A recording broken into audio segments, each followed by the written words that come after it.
Hello, this is W.T. Edmonson and welcome to Focus. Freedom often causes unbelievable silence. We are here at the Cole County Jail. We will be going in a few minutes to have a conversation with Sheriff Greg White. Hey, he's going to give us a look around and show us what this beautiful facility looks like inside.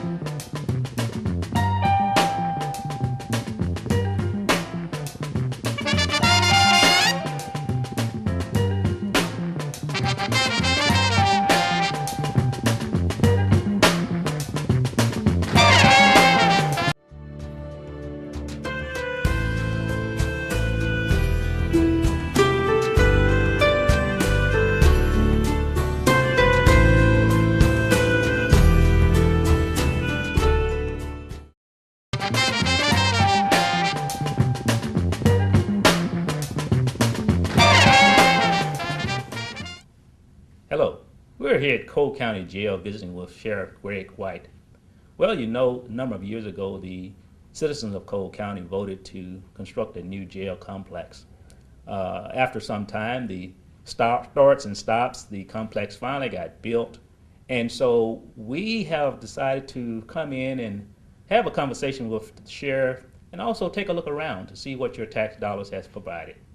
Sheriff, welcome to Focus. Well, glad you're here, and I'm glad to be here myself. Okay. Well, it's a beautiful facility. It is. Outside and inside, it's beautiful. Would not want to live here, but it's a nice complex. Okay. Tell me, as you transition from the old jail to the new jail, what were some of the unforeseen problems that you encountered? Well, we were fortunate as we began building staff so we could be trained and prepared to go.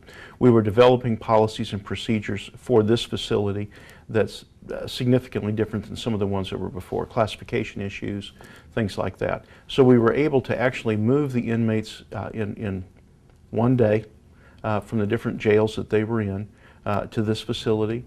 We were able to have the staff transitioned at the same time, which made it very easy. Difficulties, when you get here and you start operating, you find that, well, maybe this policy wasn't the best and have to revisit some of the issues like that, and that's tweaking. Mm-hmm. That part's been good. Finding out, that there were a couple toilets in day rooms that had a particular nut that was hand tightened rather than wrench tightened, and we went and checked all the others, and simply what it did is it made the toilet act like a bidet when an inmate flushed it. And one gentleman got a rather wet bottom out of it, and we figured that issue out. So and those are just new facility issues. We really, the transition has been relatively easy for us, but there was a great deal of thought, planning, and preparation that went into the move. Okay. How many inmates does this facility hold? If you filled every bed in the facility, it'd be 206. That's 180 in general population, and that's in the housing unit itself. There's 22 in booking and holding, and then there's an additional 4 medical isolation cells. How many inmates per cell? Maximum of 2. Medical isolation is 1. In general population, maximum of 2. In housing units, in the booking areas, depends on the size of the cell, and it vacillates from 2 to 6. Mm-hmm. As you look at the length of time that you've been in this facility, thinking back to as you were planning the process, is there anything that you would have done differently? Well, as we've talked about before we started the interview, what I own is the program that operates within the facility, and the commission owns the structure. They chose location. They're the ones who approve design issues like, is it going to be brick or is it going to be tile or whatever. That's in their venue to choose. Mm-hmm. My input relates as to inmate movement, inmate incarceration, the needs of detective and patrol division, the needs of civil processing and administration. And as we go through, you'll see the different areas in operation and what's working really well and what perhaps we will do a little bit better in the future. Other than space, mm-hmm. What are some of the other benefits that you have found to the new facility? For the jail side of it, the number one benefit is classification. There's a whole new series of guidelines that are coming out from the federal government. Just found out today that they've been put on hold for a while, but it's called PREA, which was originally which is the original name of it, which is Prison Rape Elimination Act.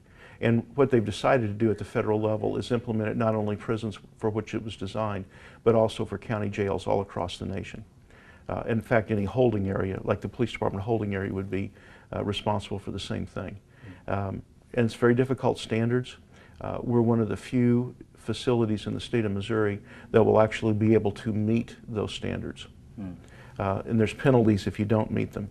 So we're blessed with that capacity. So what we've started doing under PREA is we've put together a 5-county working group of jail administrators to try to get 5 similarly sized jails up and have the standards in place, so the implementation for us is a done deal when the Attorney General says it's got to be done now.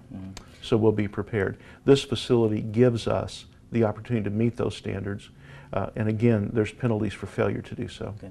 Well, I know at one point we had a conversation and you were talking about the fact that the jail would in fact provide opportunities for you to house inmates from other locations. Yes. And possibly fellow inmates. Is that still the case? Yeah, it is, and we're in negotiations now with the U.S. Marshal Service on what they're willing to pay to house federal prisoners. Obviously, it has to be where we're at better than a break-even basis, and we're not done with that negotiation yet. But the hope is that we'll be able to house about 30 federal prisoners. Okay. Hey, why don't we take a brief tour of the facility and then we'll come back and have another conversation. Okay. Okay. We'll be right back.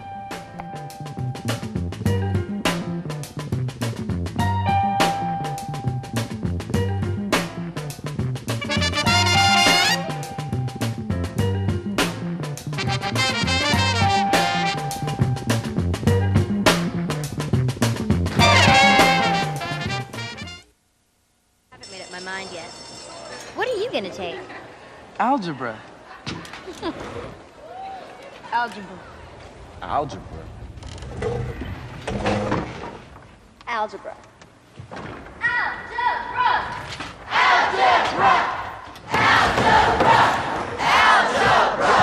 If no one's explained how algebra, geometry, and calculus can improve your future, demand that you be told. Call NACME. We'll tell you.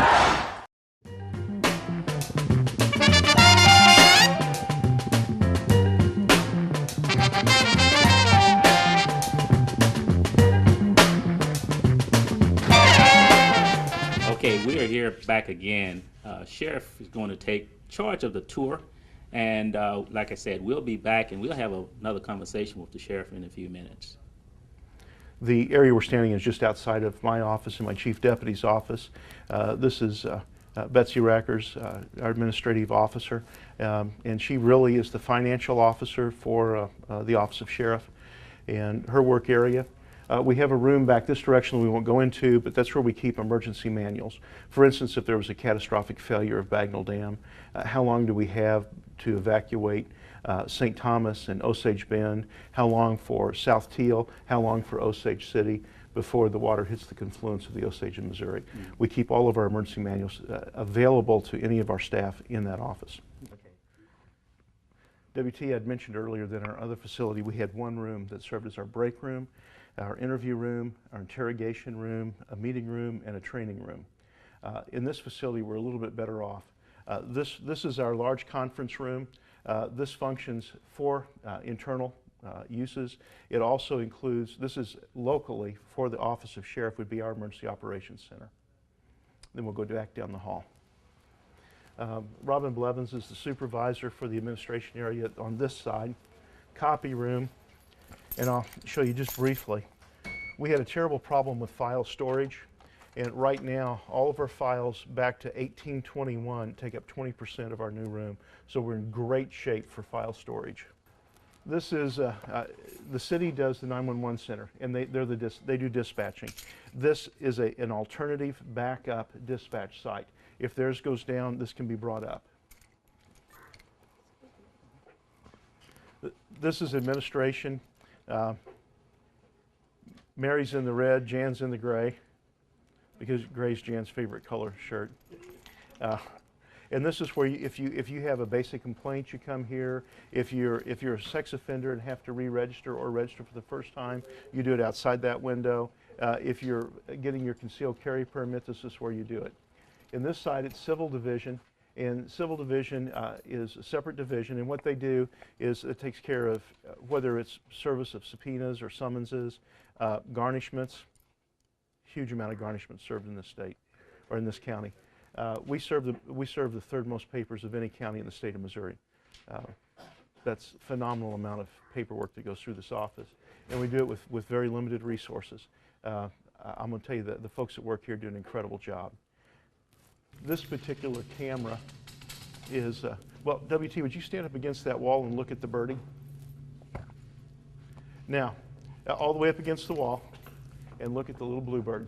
Now, if you came in to register as a sex offender, this is where your photo's taken. So we have them look at the bird and that camera takes it. And that way, we never bring a sex offender into the same room with the ladies that are working up front. And if you're coming here to pick up civil paperwork, this is where you would pick up that paperwork. This is the general lobby. Now, one of the things about this lobby that's somewhat different than most of the building, all of the walls around us are ballistically sound. In other words, if I took a handgun and began shooting at that wall, the bullets stop at the wall. The windows are the same, the doors are the same. Any door in the facility that you would see that would have a hinge like this is because the doors are very heavy. This wall, this low wall right here, is not. It's just drywall. The wall on the other side, because that's a secured hallway, is ballistically sound. So if someone came in and was shooting at our staff in there, one, the bullets don't get to them, but two, if they hide behind that wall, they're still a target for us. It was that part we were able to get tactically into the building. Plus, there's cameras all over the facility, such as right up in that area. There's another one back there. Public restrooms. We'll get to our training room in just a little bit.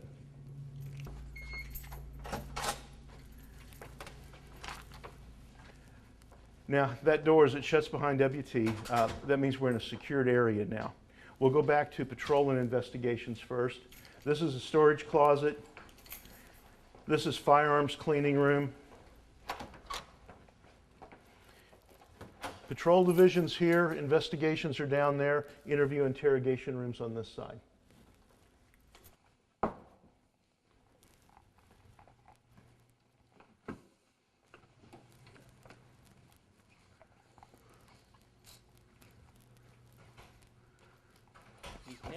I'll take this. Okay, this is patrol division. All of the road deputies' offices are here. That small office on the back is the canine officer and animal control officer. The sergeant's office, 2 sergeants are there, 2 sergeants are here. The road deputies have their own workspace, which is just huge. First time, they're pretty proud of them. They get to somewhat personalize them, as you can see for this particular one. It's a little personalized there. And this is Lieutenant Gary Hill. Gary is the patrol division commander. Gary, anything you want to say? No, sir. We don't go into here, but this is one of 5 server rooms in the building. Heavy electronics. There's over 200 cameras internally and externally on this facility. Most are really concentrated inside the jail, but there's cameras that show us around the building as well as a canopy over the top. Did you have to hire any additional technology people? We have not, nor has the commission. We use the IT people from that are hired by the commission for the county-wide, and I think around $50,000 out of my budget goes to support them.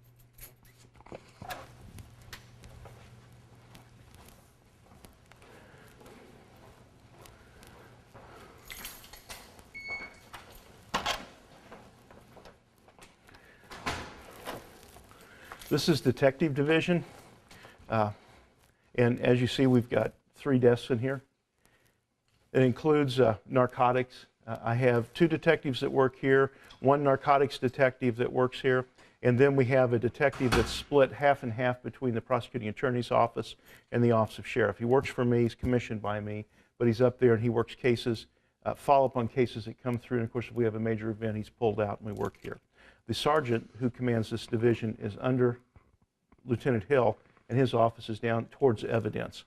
The section over here where the computer is at an isolated cabinet is for recording in the interview and interrogation rooms. We do audio-visual recording, very clearly done. We also have a space up here where there'll be another computer. We have grant funding, federal grant funding, as soon as it clears through the city of Jefferson, because the funding goes through there for a multi-county area, that will give us facial recognition capacity. That means that if you're pulled over on the street, and let's just say that this gentleman has a twin brother, and he says, no, that's not me, it's my twin. The warrant is for my twin. So the deputy or the officer or trooper will be able to take a photograph with their iPhone, send it to their mobile data terminal, enter it in the mobile data terminal. It'll hit the facial recognition platform here and run against all of those jail photos, and it can discriminate clearly between identical twins. People are not as identical as they think they are. We had one case, I mentioned iris scan. An iris scan is another investigative tool that within 2 more years will have every jail in the state of Missouri on it. The first state in the nation to do a statewide initiative on this. And that one was through the Missouri Sheriff's Association. The sheriffs got together and put it out. But what it does is it looks at the iris of your eye, and each iris is individual.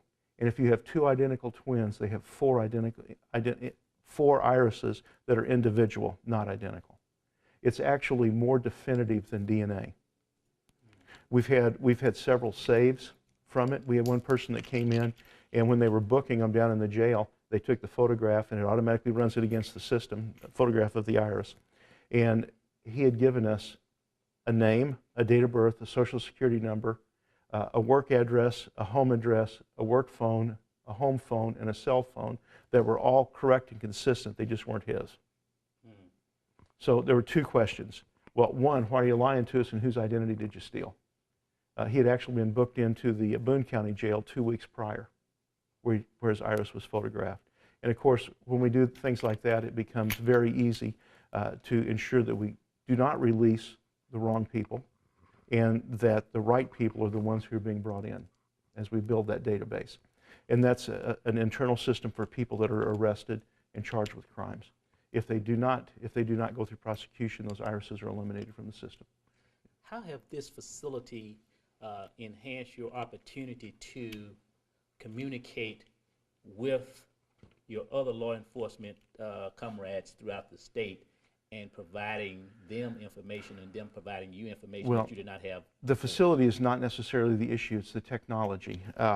We formed a 7-county consortium that was Boone, Audrain, Callaway, Cole, Morgan, Camden, and Miller counties. And what we did with that consortium is we really were able to attach some federal funding, and we put mobile data terminals in the car. We've paid for the connectivity of those mobile data terminals. Several of the places are getting license plate readers. We're not choosing to do that, but we're going to host the facial recognition platform, and we started the iris scan program through 2 coalitions, 2 consortiums, one here and one in southwest Missouri, down by Archie Dunn, the sheriff, down in Jasper County. And you had that technology prior to moving in the facility? Some of it, but we've really, it's been allowed to blossom here. And you see the results of that in making some of the cases that we just didn't have space for all this stuff. And that's an important issue. Technology takes space. When I indicated that we have 5 server rooms in this building, we had a server closet in the old facility that constantly was overheating and shutting equipment down. You know, we have to run records management systems. We have to run jail management systems, civil management systems, the iris scan system, the facial recognition when as it comes in, it gets added to it, and plus the security electronics themselves. Pretty profound facility, if you'd follow me. Now, this is the observation room. And in this case, you can see into an interview room versus an interrogation room. And to make that real easy, I'll just shut this light down. And you can see this one right now just has, we moved some chairs around. That's not a chair that would normally be in there. Normally there would be an office chair, like a desk chair, and there would be one of those small chairs like the brown one in that corner. Interview, you got a table, you have round table discussions. Interrogation, we really think you're the focus of the investigation. There's 2 more interrogation rooms down here that have direct observation, and then there's another interview room like this one on the other end that's not completed yet. It's not completed because I have to get the money to purchase a love seat and chair and a couple beanbag chairs, and that's really more comfortable for instance, children that are victims. But everything, in addition to the direct observation, everything is audio-visual recorded. The cameras also, if the lights go out, the cameras will record in infrared. Okay. Tell me, what is the benefit of this window into the Because you see everything. The camera only sees a portion of the room. It fisheyes somewhat. But for instance, there's a camera, and you see the little infrared dots because it's cold. It's dark enough in here. Well, you can't see it with the light on it, but as the light goes away, you'll see the redness on it, and it's projecting, so it can record in pitch black. But if I stand here, I'm not on camera. Now, if I'm watching someone directly through here or here, sometimes there's an advantage to not hear what's going on, and I just watch body language and facial expressions, because you know we do know. We know that people are very good at lying with their mouths, but very poor at lying with their body language. An example, and just to put you on the spot, WT, your wife at some time in your life, and you don't have to answer this question, has probably come up and gone, WT, does this dress make me look heavy? And there's a correct answer here, and it may not be the truth. And if she poses that to you, and in your head you're going, it really is not the most complimentary dress my wife has ever worn, but you're more likely to hedge on the truth a little bit, well, that's called a lie. And what we do is we try to train people to be able to look at facial expression and body language, and are they being deceptive? And sometimes it's better to not hear the voice and just be able to watch. And if a person indicates like, okay, this is one of the, you have it listed 20 questions, and they may do one and then do 5 others, but when they get to the next one, make an indicator that says, I'm asking the next question. And I may not be listening to audio, so I know it's the next question. And my job would be to watch that person and just be able to write down by question number 2, deceptive or truthful, here T. And it's interesting how often you can be as accurate as a polygraph, because we do it all the time. If you were still in high school, think back to high school, and it's at lunchtime, and 2 guys jump up, pushing their chairs away from them, they clench their fists, they lean towards each other, their face looks angry, their chins pulled back, their heads jutted a little forward. You're thinking, oh, calculus homework. No, you know there's going to be a fight, because we all look to body language for the vast majority of our communication anyway. And we've talked about, you know, proximity. In American society in particular, it's 3 to 5 feet is normal social distance. So if I close that distance, you're leaning back from me, your chin pulled down some, because it's a normal response to someone's invading your territorial imperative. And as we study those responses, it makes it much easier on an interview or an interrogation. Does that make sense? Right. Okay. Now tell me the difference between an interview and an interrogation. An interview is something normally that I would do with a victim of a crime or a witness. An interrogation is something I'm going to do with someone who's the focus, where I'm going to be looking for guilt-giving answers, guilt-seeking questions are what I'm going to be doing. And I'm going to be looking for methodology to elicit the correct response. Years ago, we had a gentleman that ran out of the woods, gentleman may be a harsh term, ran out of the woods and grabbed a little girl and carried her off in the woods. She was able to escape. But I remember doing an interrogation on him, and knowing that you know, if I can make a frontal approach, and if I get to the point that my knee was just comfortable, we were sitting like this, that close of proximity, he'd give it up. He was never comfortable, so I had to come to the side. And we're sitting side by side, we're not touching. Now, the material in my pants may have touched the material in his pants, but our legs were never touched. And he became comfortable enough that he was, at that point, if he's comfortable with that proximity, he's more likely to be open with me. And he did confess, and it literally wrote out a letter of apology, which we call a written confession, as well. Served his 15 years, was due to get out, and the state of Missouri did a civil commitment as a pedophile on him, and he's still incarcerated. That's the difference. You all want to shut this door behind you? If you would, come on in and shut this door.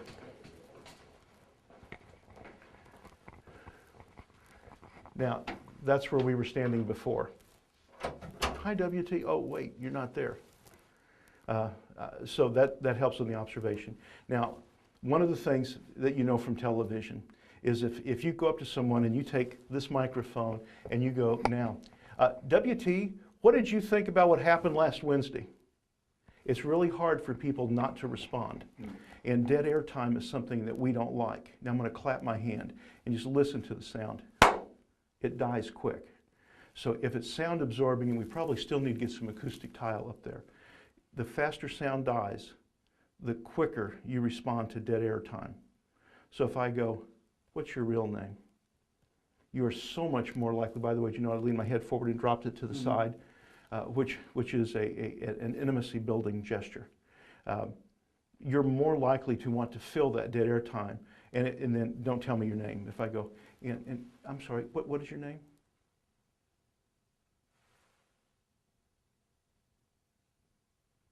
That's dead air time. That's what people on TV don't want to see. That's what radio announcers don't want to ever have.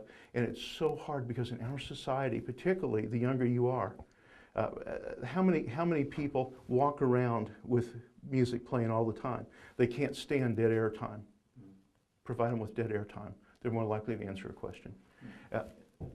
Carpeting on the walls takes care of that. There's two major philosophies on interrogation right now that are taught. One is through John Reed's company, and the other one is Dick Arthur, and Dick passed away a few years ago. I'm a product of an Arthur one. That room is 8 foot by 8 foot, which is an Arthur methodology. It'd be slightly larger if it was Reed.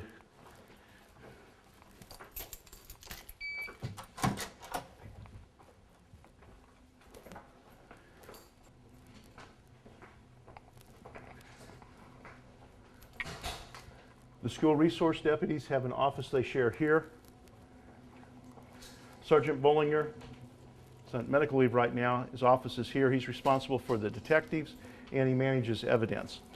This is our mail room. If you come in, you can go in the other room and package your evidence. If it needs to be refrigerated, there's refrigerated evidence lockers. When they put it in there and turn it, it's locked. They can't get back into it.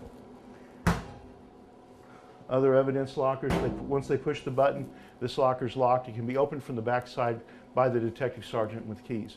The evidence, when it's logged in, goes back to this room. And I don't take you into the evidence rooms. But from a security standpoint, again, there's cameras in the building. So if I walk up to get in here, I was on camera as I approached this door. To get in here, as I did on some of the other doors, I used my fob, but the door didn't unlock. What this did was activate a touchpad. And there's a number that I have that's my number that has to match this fob for me to get into this door. And that's another level of security. Some doors you can just walk in, like the front door. Some of them are just proximity fobs. Some of them are proximity fob and touchpad. To get out of this room, you have to do the same thing. And then you're on camera again. So I saw who used the fob, and that the fob was used at this date and time, and they had the personal identification number or PIN number that matches that fob. And I have them coming in and I have them coming out. So not only did they go in, but how long were they in there? Plus there's cameras in there. But we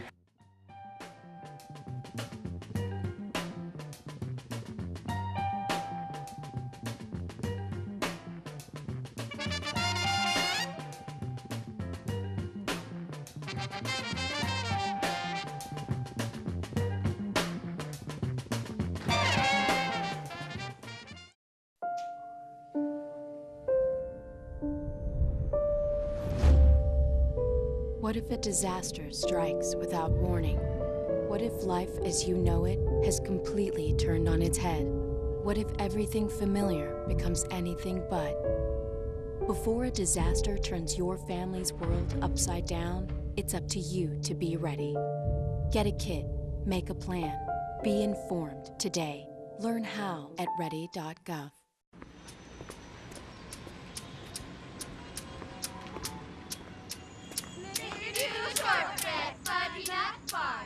How many trees in the cookie jar?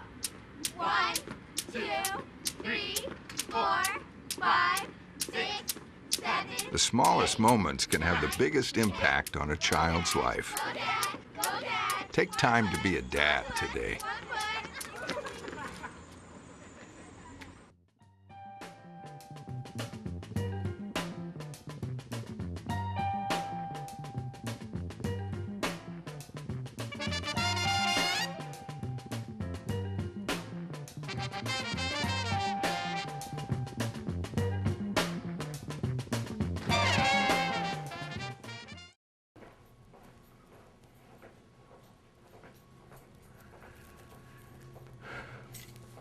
This is that secured hallway that I spoke of from the lobby. My office is on the other side of that exit sign, and this is the longest hallway in the facility, and this goes down to another server room and also to the elevator. And I'm going to show you an interesting photo in just a minute. And if jail visitation is down here, they come in off of Adams Street, check in over there, and you'll see visitation. We'll take you in and let you look at that as well. Obviously, no one's going to climb up from there. This separates the two, and it gives us a platform to work from to see who's in there. I mentioned that we did not have a training room before, other than a very small room. So we were always having to rent space.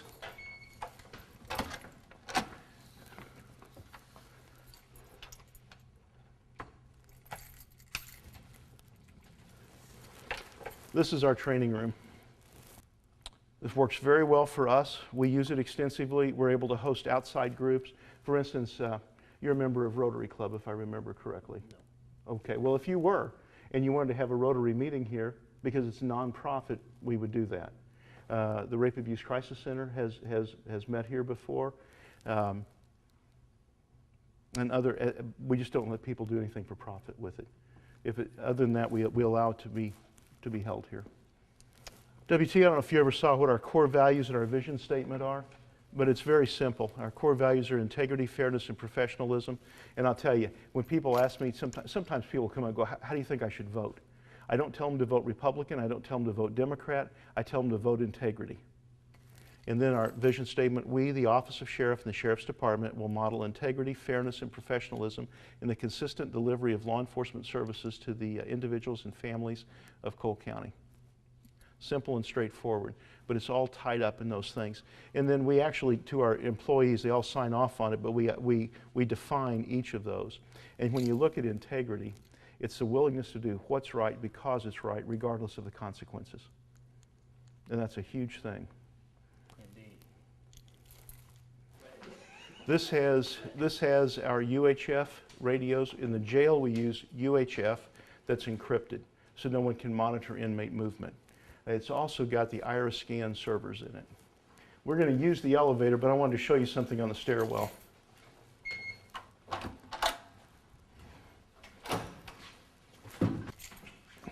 If you look down, it'll give you an idea of the height of the structure. To answer that question while we're waiting, yeah, in the housing units, there is a skylight, which meets federal standards. The recreation areas, and everybody is eligible when they're here in the main housing unit, they're eligible for outdoor recreation. Outdoor recreation by federal standard. We'll put you in a room, we raise a garage door, fresh air comes in through steel mesh down a chute, and then there's also daylight that comes into it. It's not designed to be fun to be here. It's not designed to meet all federal standards and keep people safely incarcerated. Okay, this is holding cell 6, and right now it's unoccupied. It's a 2-bed cell. There's a toilet combo unit over there. If they're here for more than a couple days, then they'll get shower privileges. They'll be brought out to shower. And in holding cells, there are cameras. I'm going to shut the door. As I mentioned earlier, Sergeant Ortmeyer is the sergeant running this shift. We almost, in the jail, we have a sergeant on duty. On the road, we have a sergeant on duty except for about 4 hours a night.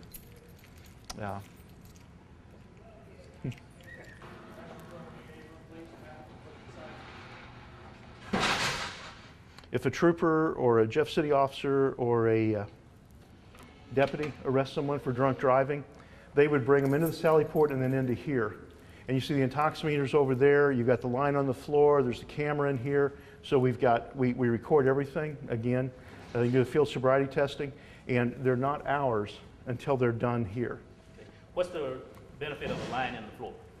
Heel to toe, field sobriety testing. And what everyone does is improve field sobriety testing, which generally speaking means you can have them do the walk and turn, which is heel to toe, 9 steps forward, pivot, 9 steps back, watch your feet, keep your hands at your side. And then you're going to have them do one leg balance, which is stand on one foot, hold the other leg out in front of you, and slowly count to 30. Basically, you want them to do it for 30 seconds. You're going to do English alphabet, A through Z. And if they're Spanish and you can't speak it, then we can do it in Spanish, A, B, C, H, A, D, E, F, E, etc. And then horizontal gaze and nystagmus, which is the eye test. And then there's others that they can do, but those are specific to improve field sobriety testing. Sergeants have an office here. The assistant superintendent of jails office is here. We've got a civil cell here, and civil is if we have a civil commitment that's not criminal, we have them segregated from people in on crimes. Like if they're being held until they go to MU psychiatric, for instance. We've got 2 large bullpens and 2 small bullpens, which means they have doors off of the sally port. And if you had a fight, you separate the combatants. If you had 3 on this side and 5 on this side, put the ones that are on the same sides and cells together. We can also separate them by male and female by doing here, here, and there, and there. So we can we can segregate a fight down to 4 parties by sex and by combatants.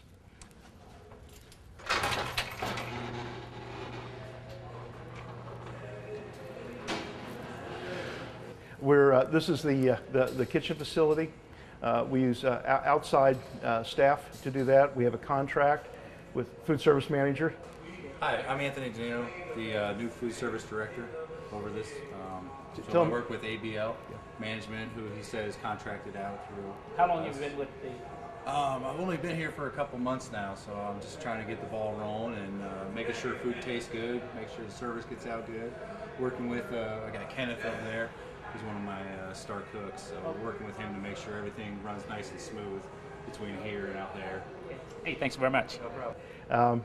And I'm going to tell you, from my perspective on the food, and occasionally I drop down and just sample a meal. I have never had a bad meal.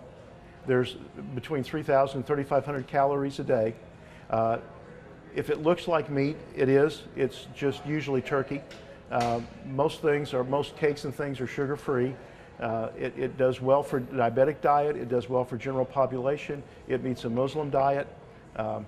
It's not kosher, but we can do it. That's right. It's an amazing. They've done an amazing job. Sometimes some people would say, "Well, I don't like my food. I want my food spicier." Well, don't come to jail. Or I don't want it or I want it less spicy. Well, don't come to jail. One of the complaints that we get occasionally, though very rarely, is, well, I want coffee in the morning. I want my caffeine. Well, we don't serve caffeine. And like I told my mom when she spent the night doing our bed and breakfast, she was griping about it. I go, this isn't McDonald's.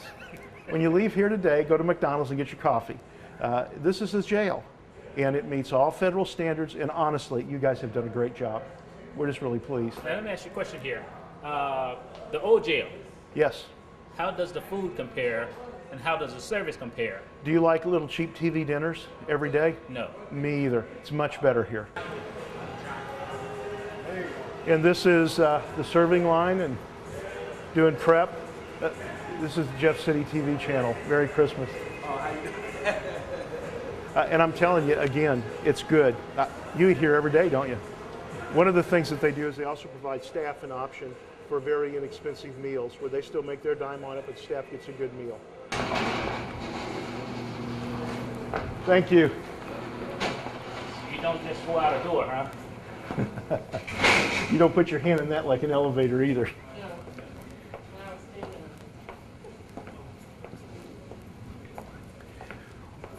When they're booking inmates down here, the booking photos taken here, fingerprints on that white gray device with the blue stripe on it, electronically taken. Iris scan cameras right over there. The big deal is the scale. The scale's right over there. What did you say that was? That's an AFA system. It's an automated fingerprint system. So there's no ink. And when you take someone's fingerprints and the machine accepts it and hit the go button, it runs them against the national database. And it used to be in the old days, if I suspected someone of a crime and I had a fingerprint, I had to come up with a list of no more than 10 suspects and submit that to the FBI, and they would individually go through those 10 suspects and try to match. This does it automatically against the whole, all of Missouri, and if I request, all of the nation. Pretty impressive. Okay. Which one did you say is B? Sam Charles 1B. Easiest way if you take a right, take a left. The alternate female. Now, when we're back here, no photos of inmates. You can look in the area, but you can't take any photo of the inmates that are out in their day rooms. We're going to go into a day room where everyone's locked down. This is where we do video court. We do more video court than any other circuit in the state of Missouri. And that's a huge force saver and cost saver. How is that administered? It's through OSCA. And if Judge Joyce is doing court, the one she's going to have on video, or Judge Beadham probably does more than anybody else, and he's on top of this technology thing. And we can go in and do and bring the defendant in here, his attorney and the state's attorney, and the judge will be in the courtroom, and they'll conduct the business. There are certain things that can't be done. They're not going to take pleas by video, things like that. Usually, some crimes they can. But generally speaking, hearings, the different hearings, it's much easier for them, it's much easier for the court. Okay, there's nobody in this cell, and that's a standard cell. If you can look through the window if you want to as well. Every floor area like this has one cell that's handicapped accessible, which means it's got a different shower, it's got the toilet with the racks on it, and it's, in essence, you can be in a wheelchair and we can still incarcerate you. There's 3 payphones in the housing units. Anytime they're allowed out of their cells, they're welcome to use the phones. There's 2 video visitation boxes. So if they're out here during their visitation time and they have a visitor that comes, they sit on the stool and they do it by video. The advantage is you don't have the psychological impact of separation at the end. We're a television culture. And also we don't get contraband passed that way. It's hard to pass through that screen. How often are inmates brought into this area? Most of the day. They're just locked down for your benefit right now, so you can be in here. Okay. Anytime you see a yellow line on the floor, they're penalized if they cross the line. Can you have them open the door? This is a light and air well. If you're standing where I am, I can feel the ambient air coming in from outside. And there's also the skylight up there. And this meets all federal regulations for outdoor recreation. And you'll notice there's not an abundance of equipment in here. There's none. The number one way to spread staph infection in a jail environment is to have a ball. So someone said, well, will you ever put up a basketball goal? If the court orders me to put up a basketball goal, I'll put one up there. I won't give them a basketball, simply for medical reasons. It's hard enough. You have to manage infection like you would anywhere else, and we don't want to be having staph running around all the time. And I don't mean staph, S-T-A-F-F, but I mean A-P-H. So in the summer, it's going to be warmer in here, and in the winter, it's going to be chillier. And on this side where the air comes in, there's 2-inch steel louvers with bug screens, so we don't get any insects coming through. There's an exit door back here, and the purpose of that is all of the plumbing access and electrical access is from the rear. So we could bring plumbers in back here, and they'd never have to come in and disrupt what's going on inside the cells. It's all from the backs of the cells. The cells are steel cells, which means they can be construction columns themselves. They can function literally as a support column. But in addition, each cell is also rated as a tornado shelter. So we never have to evacuate because of tornado. The other side of it is if you dropped a smoke grenade in the cell, the emergency air evacuation system is sufficient to pull the smoke out faster than it can produce it. So even for smoke, we don't have to evacuate. We've also got 2 change-out rooms. The change-out rooms, basically the whole room is a big shower, plus it's got a toilet sink, and it's also got an eye wash. If you're arrested by city or patrol or our guys and you were pepper sprayed, well, we got the eye wash to get it out.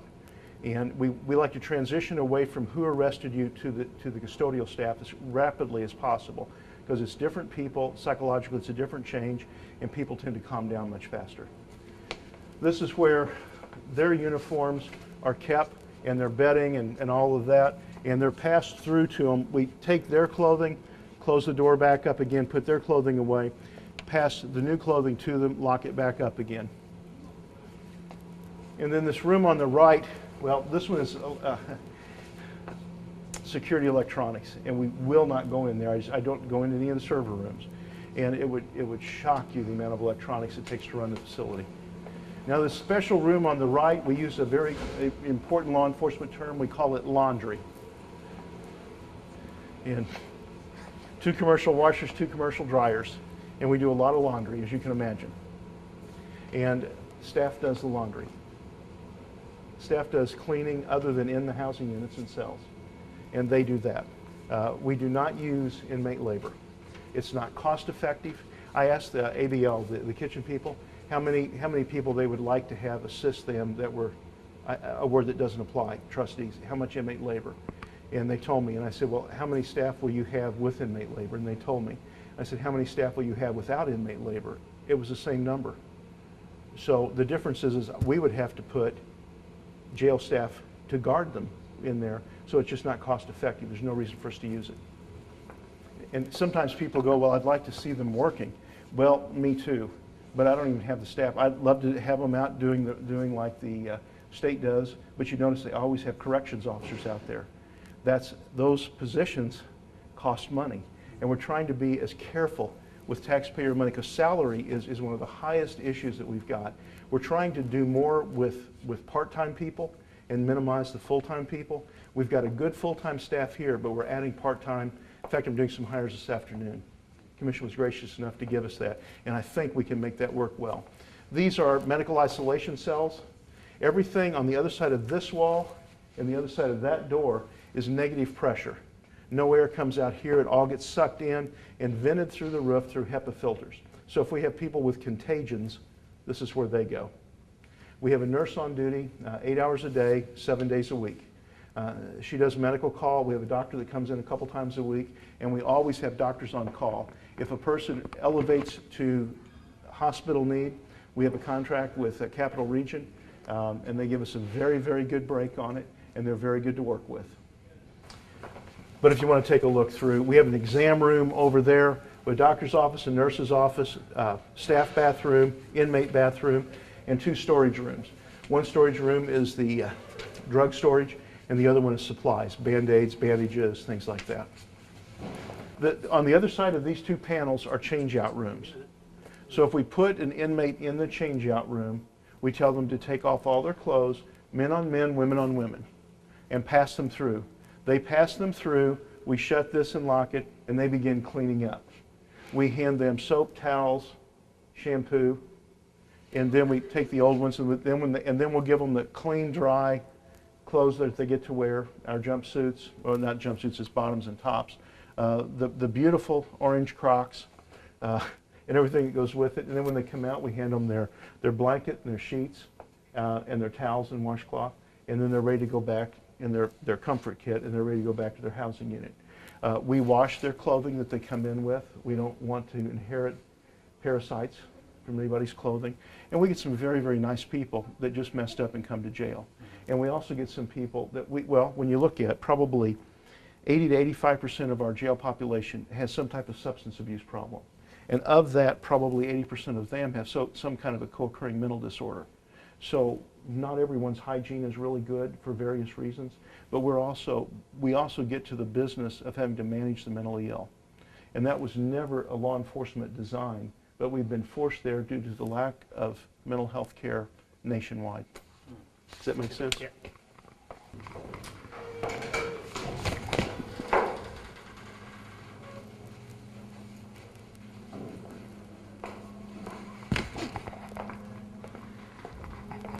This is the Sally port, and The Jeff City officer just came in from this way from Adams Street, and when he exits, he'll go out that way to Monroe Street. As you can see, we could have 5 Tahoes parked there, and if necessary, 3 more along here if they brought up a bunch of Tahoes. We can also still park back in here. It's actually designed that we can have several transport vans in here if necessary, plus unloading a semi for cooking supplies.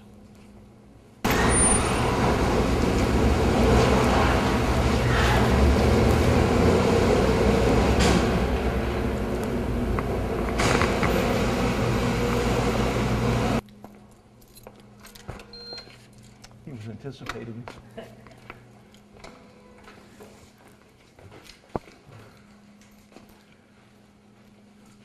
Okay, this is the master control room, and they literally control most doors in this facility. And that the reason it's isolated from the other side is if something happened over there and we lost control of it somehow, they still can't get out. They still can't get out. And there's limited ability to override to get into there. I can get into there, not many people can. And this is the walk-through sally port to the rest of the building. On the far right down there, we're not going to go into, that's the generator control room. The generator can run this building for about a week before it has to be refilled. Very good generator. We have a men's locker room, a women's locker room. It's for staff. The armory is down there. This is our 2 exercise rooms. And before anyone asks on our exercise rooms, virtually all of this equipment was donated by the Boys and Girls Club.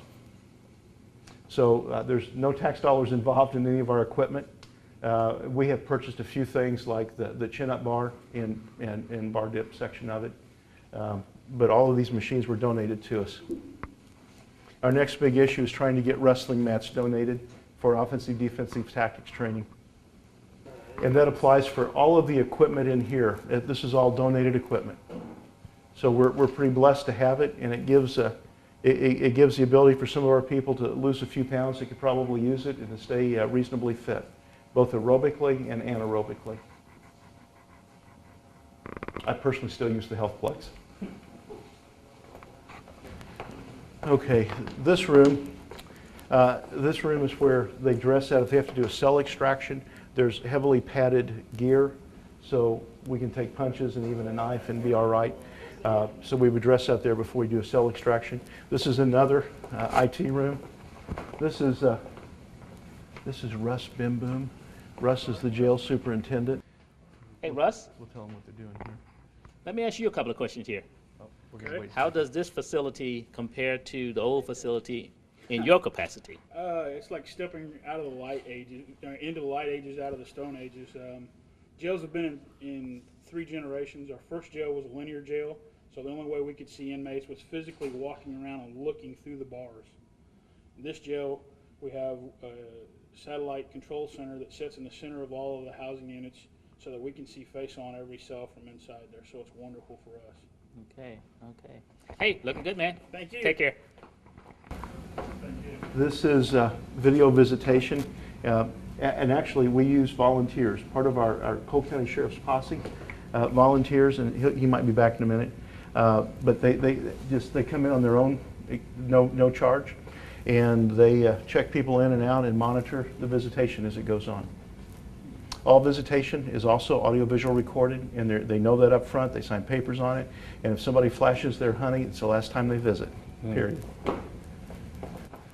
This is jail records. Also posse members volunteering in here. Thanks for volunteering. Okay, you can come on in here. This is video visitation. Nobody's visiting right now. And as you can see, like if you look at the screen, they would sit here. They can pull up a second chair if they need it. 2 people can visit audio and visually at the same time with their loved one on the inside. And again, no touch, no contraband.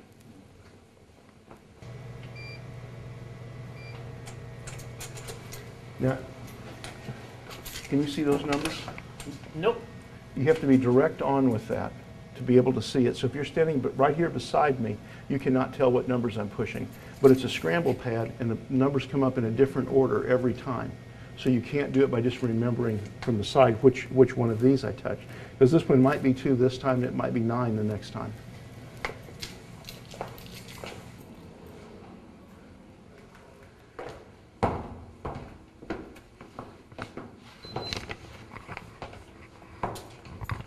In the future, when we reach the point that we're hitting near capacity here, the design of the structure is such that we can duplicate that 180 housing unit plus add work release. And I'd like to add work release sooner than that. And change our capacity from 206. It can go as high as 450. And I just can't see, I would hope that we would never, watch your step in here. This is a construction area. This is expansion. There has to be another 4 inches of steel reinforced concrete poured over the top. Where those columns run this way, right there, on that side of it, we can duplicate the 180-bed facility. Not an issue. Work release would go down this direction, and work release has its own outside entrance. It can duplicate upstairs, except the kitchen and the laundry and medical take care of this.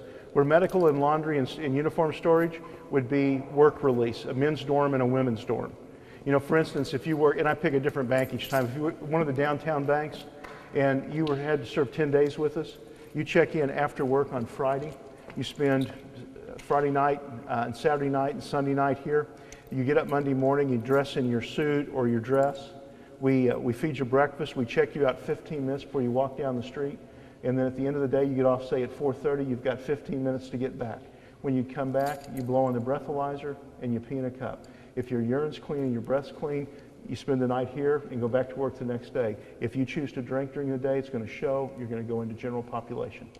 But it allows people that have incomes where they're still supporting themselves and families to maintain those incomes and still be punished. What we want is we want people to become productive. One of the things that I'm trying to get is a grant that allows me to say, take a housing unit and make it a recovery unit. So we do individual and group counseling, pastoral access, GED program, and then use a side of drug court that we're not using as a step-down unit to reintegrate. Because we've got to find a way to break the cycle of addiction in people and reintegrate them into the community, reintegrate them with their families, and let them go back to being productive members. And once you're productive, sometimes the state needs its pound of flesh, but we want you to stay productive at the same time. Does that make sense? Yeah, it does. My wife was an Eagle, and we went through Woodbadge together. When we came home, our son said, well, what were your all's patrol critters? And I said, well, mine's a Beagle. And Eddie said, well, mine's an Eagle. Josiah looked at her and looked at me and looked at his younger brother, John, that looked back at me and said, well, Dad, does that make us Beagles? The whale vertebrae from Petersburg, Alaska, when I lived up there, I took it away from a dog, dragged it down the street in front of my house. This is an Israeli National Police hat. There's 16 of them in the United States, first time they ever let them out of the country. An Israeli National Police patch and collar brass and nameplate. This is an undercover hat. And if you're Israeli National Police and you're in plain clothes and shooting breaks out like down by the whaling wall, the first thing that happens is the hat comes out and goes on, and then the firearm. And on your Glock, around the front of the trigger guard, will be tape that's the same color as the hat. Hat and gun have to match. If you're private security, it'll be yellow. If you're border police, it'll be green. And this is the only one of these in the United States. Leonard Steinman brought this by for me.